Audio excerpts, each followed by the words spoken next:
Hi, I'm Amy Stewart. I'm the author of Miss Kopp Investigates, which is the 7th novel in the Kopp sisters series. In this book, we meet up with the Kopp sisters just after World War I has ended.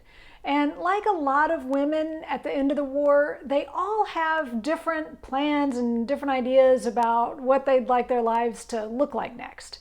And they haven't all been exactly forthcoming with each other about exactly what those plans are. But something happens right at the beginning of the book that changes everything. Their older brother, Francis, dies unexpectedly. Now, these novels are based on a true story, and in fact, Francis really did pass away shortly after the war ended. I've changed the events a little bit to fit my story, but this much is basically true. Francis's death had a profound impact on their lives.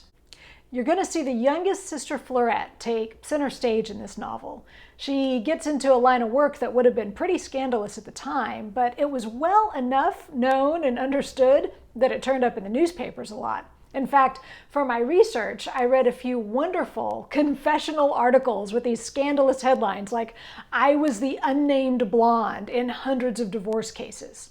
So the idea was that if a couple wanted to divorce, but they didn't have any legal grounds to ask a judge for a divorce, one of the two parties, and usually it was the husband, would pretend to have an affair.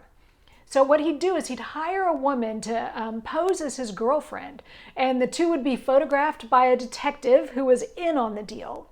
And then the photographs would be presented to a judge as evidence of adultery, and that would be the grounds for the wife to sue for divorce.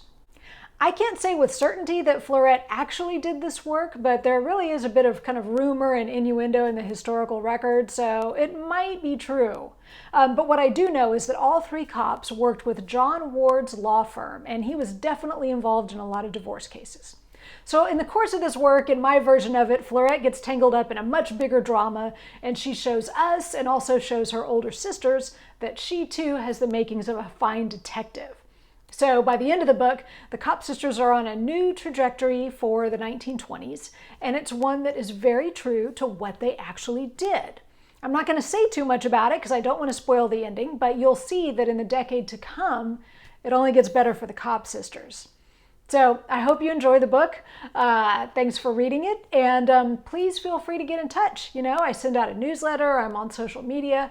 I have a lot of resources for book clubs on my website, so check that out too. And thanks very much.